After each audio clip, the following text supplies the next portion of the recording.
자, 안녕하세요. 어, 이번에는 3장 이고요. 이 자료는 제가 다시 여러분한테 공지를 해드리도록 그렇게 하겠습니다. 주로 이제 우리 어, IoT하고 USN 구성을 할 때 네트워크 관련된 정보들이 더 많이 활용이 되고, 그 다음에 거기에 플러스 이제 마이크로 프로세서, 거기에 플러스 인베디드, 이렇게 이제 구성이 됩니다. 그래서 어, 깊게 들어가게 되면 인베디드까지 가서 우리가 구성을 해야 하는 거고, 간단하게 구성하는 거는 이제 앞에서 우리가 봤던 웹서버라든가 이런 모듈들을 사용을 하거나, 혹은 또 마이크로 프로세서를 가지고 간단하게 구성을 하거나, 이렇게 다양한 방법으로 구성이 가능합니다. 그리고 우리가 구성을 하려고 하는 그 규모에 따라서 또 선정을 해야 하는 게 달라진다고 보시면 될 것 같아요. 실제 이런 웹서버 칩들은 위치 말고도 또 여러 개가 존재합니다. 그래서 내가 이제 어떤 걸 써서 이런 웹서버의 개념을 구성할 건지는 어, 그 상황, 내가 이제 시스템을 얼마의 가격대, 그 다음에 어떤 규모로 만들 거고, 어떤 사이즈로 할 거냐의 차이에 따라서 달라진다고 보시면 될 것 같아요. 그래서 가능하면은 이제 그 메인 보드, 요즘 뭐 다 모듈로 나오니까 그냥 모듈을 갖다가 붙여서 하는 경우가 너무 많은 것 같아요. 이제 물론 뭐그 모듈을 갖다가 쓰는 게 나쁘다라고 하는 거는 아니고요. 뭐 모듈을 갖다 쓰면 최소 시간을, 우리가 개발 시간을 최대한 줄일 수 있고, 이런 거는 장점은 있죠. 그러나 우리가 시스템을 뭔가 만들 때는, 그리고 전체적인 제품을 만들 때는 우리가 직접 다 모듈까지도 다 설계를 해서 구성을 해야 그게 어떻게 보면 완전체가 만들어지는 것 같아요. 왜냐면 그 구성품 하나가, 모듈 하나가 만약 공급이 안 되거나 뭐 이런 현상이 일어나게 되면 실제 그 시스템 구성해 놓은 게 이제 엉망이 될 수가 있죠. 그래서 이제 뭐 트렌드는 따라가야 되겠지만, 가능하면 여러분들이 그 디테일한 부분까지도 설계를 할 수 있는, 아니면 뭐 어떤 방법으로 설계가 되는지를 좀 이해를 해놓고 어, 그 이런 이제 시스템을 구성을 하면 도움이 되지 않을까라는 생각이 들고요.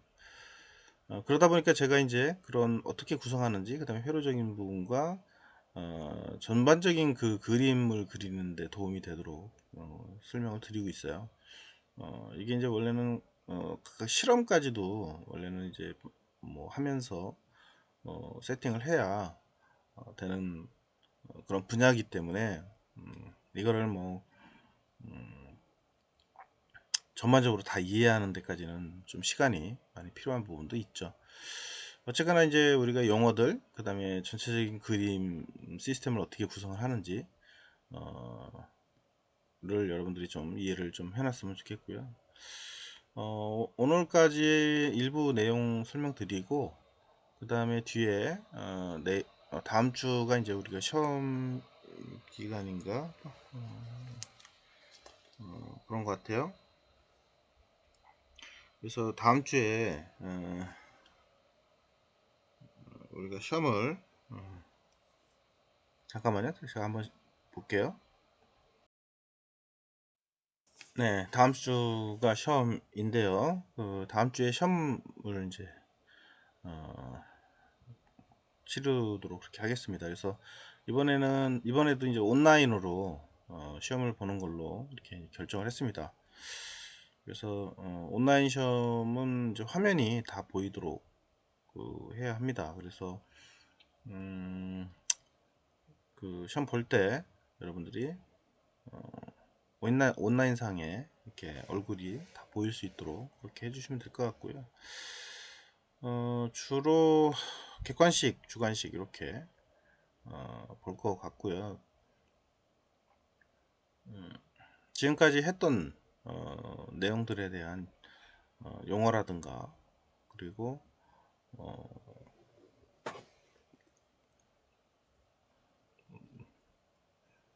뭐 용어라든가 이런 정의 부분이라든가 이런 거에 대해서만 좀 간략하게 보도록 그렇게 하겠습니다. 그래서 깊게 들어가지는 않을 것 같고요.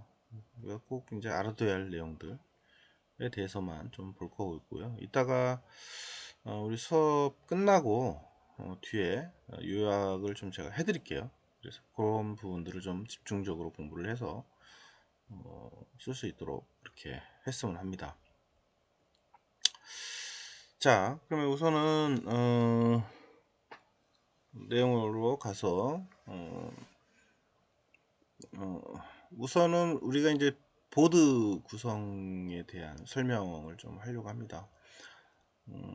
주로 이제 웹서버의 이제 보드는 앞전에 잠깐 이렇게 개략적으로 설명을 드렸긴 했지만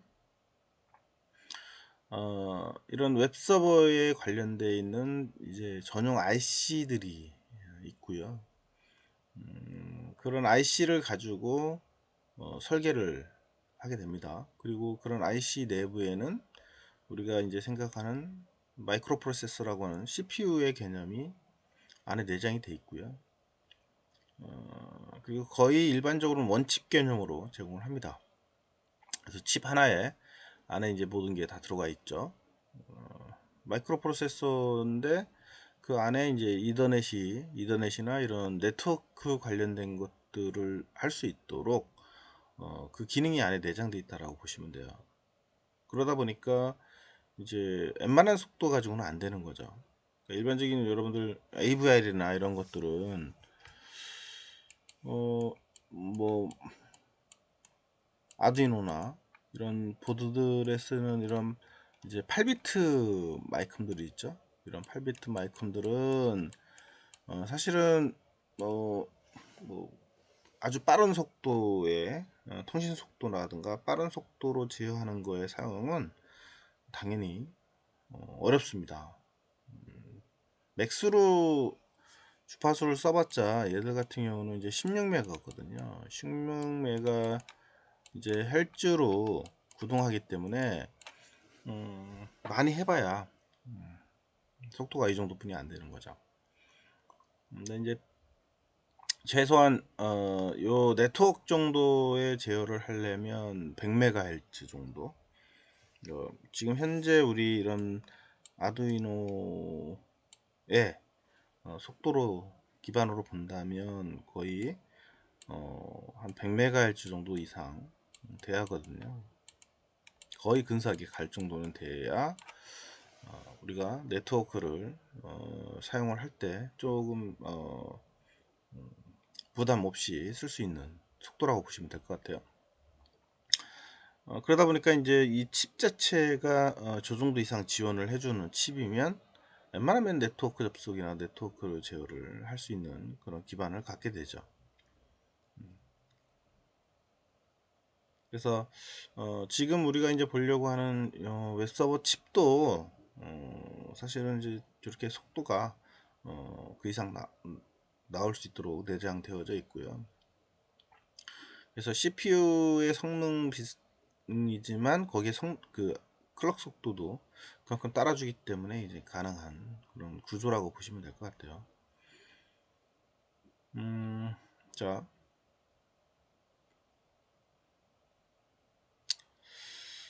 그러면 우리가 이제 보려고 했던 건 유비컴이라는 회사에서 이제 나왔던 웹서버 IP2022 이라는 칩인데 이 칩은 주로 인터넷 프로세서고요. 주로 그러니까 네트워크 프로세서죠. 어떻게 보면 마이크로 프로세서.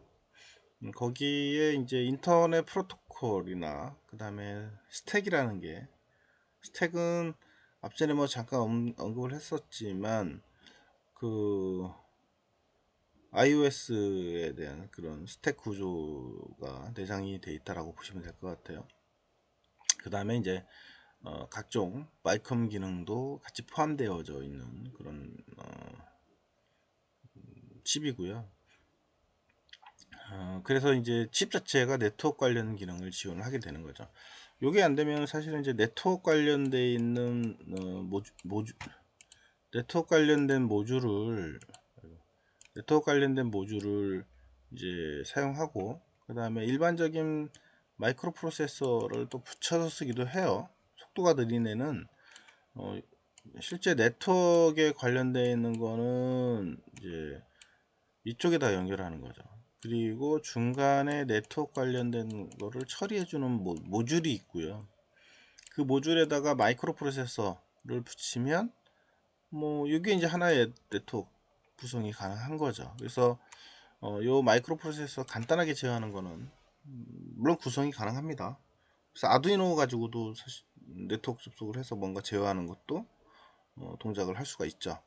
간단한 제어 같은 경우는 저렇게 합니다.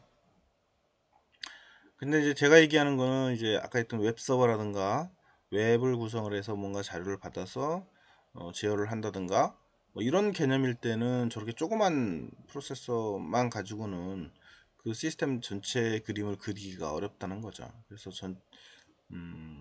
반드시 이제 프로세서의 그 성능이 더 좋아야 가능한 거죠. 그래서 어떻게 구성하느냐는 이제 우리가 그 시스템에 따라서 설계 방향이 달라지기 때문에 뭐 어떤 게 하나가 정답이다라고 얘기하기는 좀 어려운 부분이 있어요.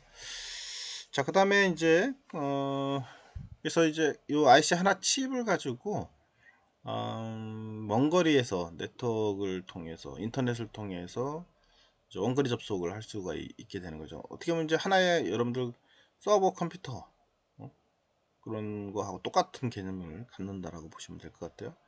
근데 이제 서버 컴퓨터 같은 경우는 데이터 뱅크처럼 데이터를 저장하거나 그 서버의 그 CPU를 활용을 해서 서버 컴퓨터를 활용을 해서 거기서 이제 모든 작업을 수행을 하도록 하는 그런 기반을 갖고 있는 거잖아요. 근데 얘는 이제 그렇게 많은 데이터량을 처리하는 건 아니고 아까 했던 웹서버라든가 간단한 데이터 처리를 통해서 네트워크를 이용하고 그걸 가지고 제어를 할 수 있도록 만드는 그런 칩의 특성을 가지고 있다고 보시면 될 것 같아요.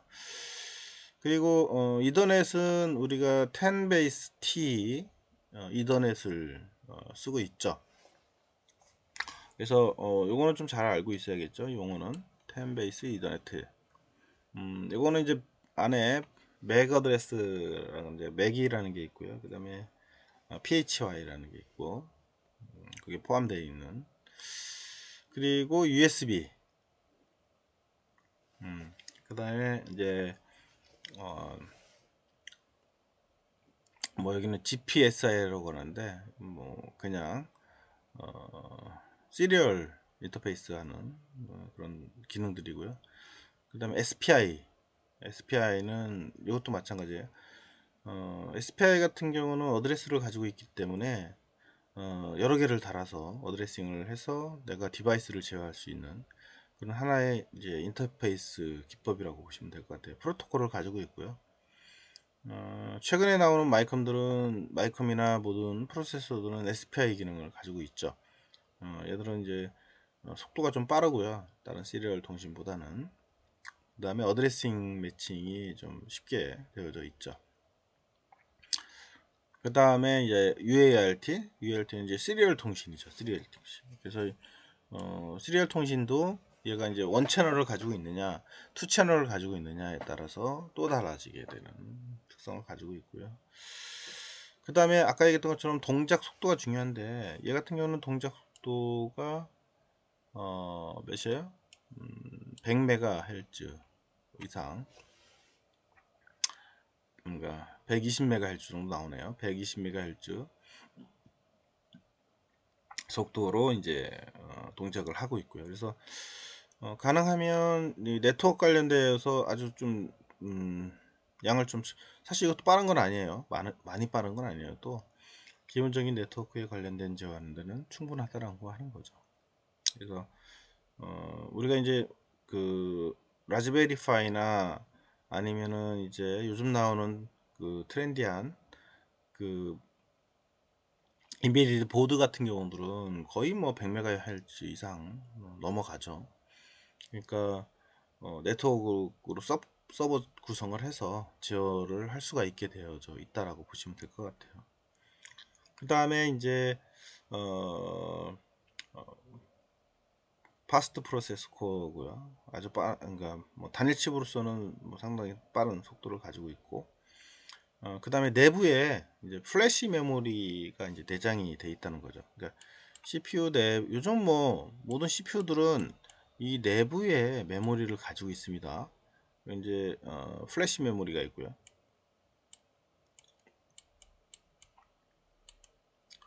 플래시 메모리가 안에 들어가 있고, 그 다음에 이제 SRAM이 안에 들어가 있습니다. SRAM 이렇게. 그래서 요 두 가지 메모리는 이제 핵심이죠, 사실은. CPU 내부에 이게 들어가 있고요. 이 칩만 그런 건 아니고 원칙 개념으로 쓰는 칩들은 다 들어가 있죠. 암부터 해서 뭐 AVR은 당연히 들어가 있고요. 아두이노에 사용되는 AVR 칩은 당연히 들어가 있고요. 8051도 저렇게 들어가 있고, 요즘 나오는 칩은 거의 다 저렇게 들어가 있다고 보시면 될 것 같아요. 그래서 내부에 64KB 정도의 메모리가 이제 들어가 있다는 거죠. 여기에 이제 64KB, 64KB입니다. 그래서 내가 여기다가 프로그램을 넣을 수 있는 사이즈가 64KB 정도. 명령어 길이에 따라서 좀 차이는 있지만 바이트예요. 만약에 워드로 되어져 있다라고 한다면 반절로 훅 줄죠, 메모리 사이즈가. 그래서 명령어의 길이가 8비트짜리냐 아니면은 32비트짜리냐, 요거에 따라서 이제 메모리의 양이 좀 달라지는 그런 특성을 가지고 있어요. 어쨌거나 얘는 64KB 정도 되더라 라고 하는 거고요. 주로 이제 프로그램, 여러분이 작성한 프로그램, C 언어나 뭘로 갖도 작성하든 간에 작성한 프로그램이 저 속에 들어간다고 보면 될 것 같아요. 그래서 주로 이 플래시 메모리의 사이즈에 따라서 내가 작성한 프로그램의 양이 결정난다고 보셔도 될 것 같아요. 근데 그렇게 많지는 않죠, 사실은. 64KB 정도면 그렇게 많은 건 아니에요. 지금 128KB인가요?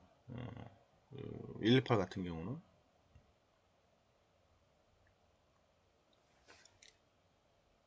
근데 앞전에 얘기했던 것처럼 프로그램, 그러니까 그 명령어의 길이에 따라서 차이가 또 생기게 됩니다. 그 다음에 이제 플래시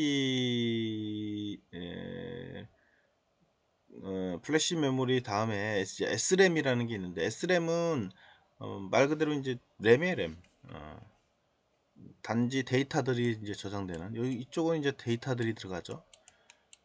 데이터라고 하는 거는 요 CPU가 구동하면서 일시적으로 저장을 해 놓는 그런 메모리 위치고요. 주로 이런 데이터 메모리 내부에는 우리가 이제 변수들도 선언이 됩니다. C에서 사용하는 이제 이런 변수라든가 이런 것들이 이 속에 이제 잠시 활용을 해서 쓴다라고 보시면 될 것 같아요. 그래서 사실은 그렇게 많지는 않습니다. 20KB 정도 되고요. 그래서 잠시 거기다 저장을 해놨다가 가져왔다 이렇게 하는 그런 메모리를 가지고 있다. 그래서 요게 이제 부족하다라고 하면은 이제 외부에다가 설계를 해서 메모리를 붙이게 되죠.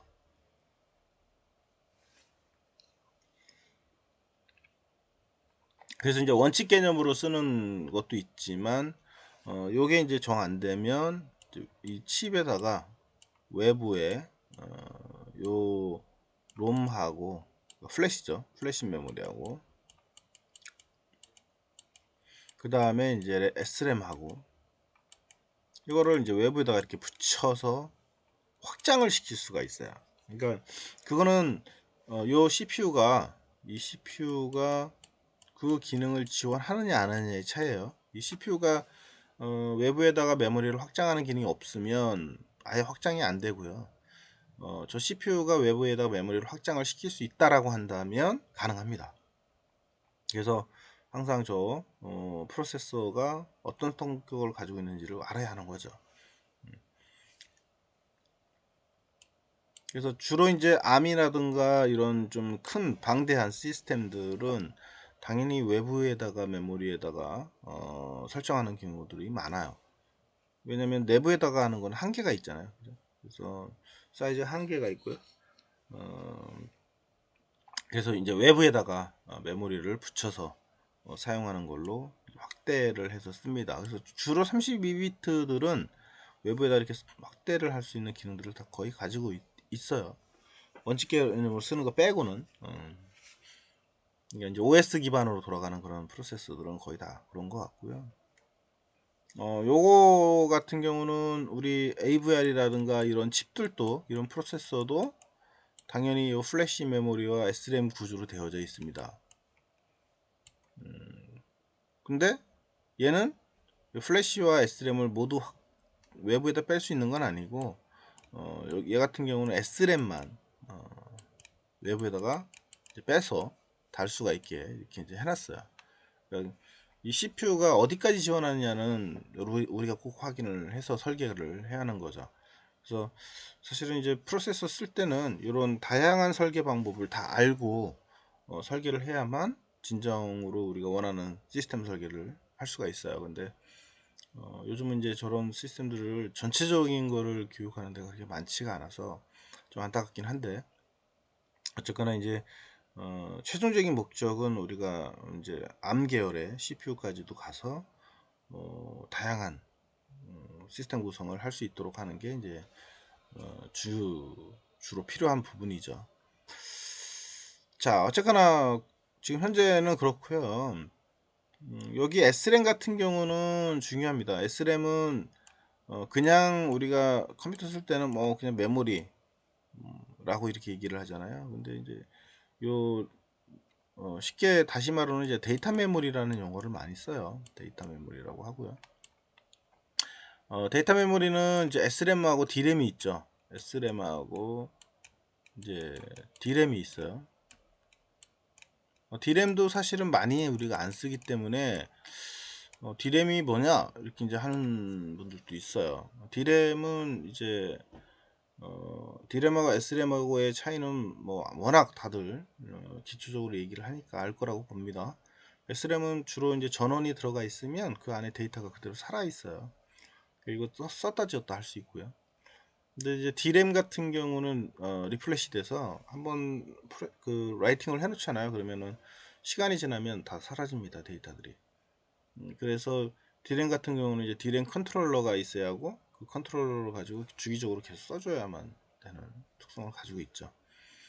그럼 그냥 SRAM을 쓰지 왜 D램을 쓰느냐? 데이터량이 많아지면 많을수록 메모리가 가격이 비싸져요. 그래서 가격적인 부분도 있고요. 그래서 이제 그 좀 대용량 같은 경우 필요한 것들은 D램을 많이 활용을 하죠. 그래서 게임기 같은 경우도 이런 거 뜯어보면 옛날 오락실에서 쓰던 그런 오락기 그 안에 들어보면 다 D램들이 다 들어가 있어요. SRAM을 못 쓰는 거죠. 비싸서. 그래서 이제 아까 얘기했던 것처럼 이제 데이터량이 많은 것들은 SRAM보다는 D램을 많이 쓰게 되는데, 그래서 이제 32비트 이상, 64비트 이상 넘어가서 이제 윈도우 C라든가 리눅스라든가 뭐 이런 안드로이드라든가 이런 거 돌아가는 보드로 갈 때는 당연히 이런 SRAM을 씁니다. 근데 이제 그 SRAM뿐만 아니고 D램도 씁니다. 그래서 D램 같은 경우는 이 두 가지의 성격을 플러스 시켜서 나온 게 이제 SD램이에요. 그래서 SD램 같은 경우는 주로 우리가 암 계열선 아주 많이 쓰고 있죠. 그래서 좀 메모리는 좀 알아놨으면 좋겠고요. 그 다음에 당연히 통신 블록들이 다 들어가 있다 라고 하는 거. 그 다음에 이제 속도는 120 밉스, 그러니까 이제 아까 120MHz 정도 구동을 한다 했잖아요. 그러니까 이제 얘는 밀리언 인스트럭션 퍼 세컨드의 약자입니다. 밀리언. instruction per second. 그래서 121년의 instruction 명령어를 처리한다. 초당 세컨드. 그래서 이제 얼마만큼의 많은 데이터, 그러니까 명령어를 수행할 수 있느냐의 기능인 거죠. 결국은. 그리고 리스크 타입이에요.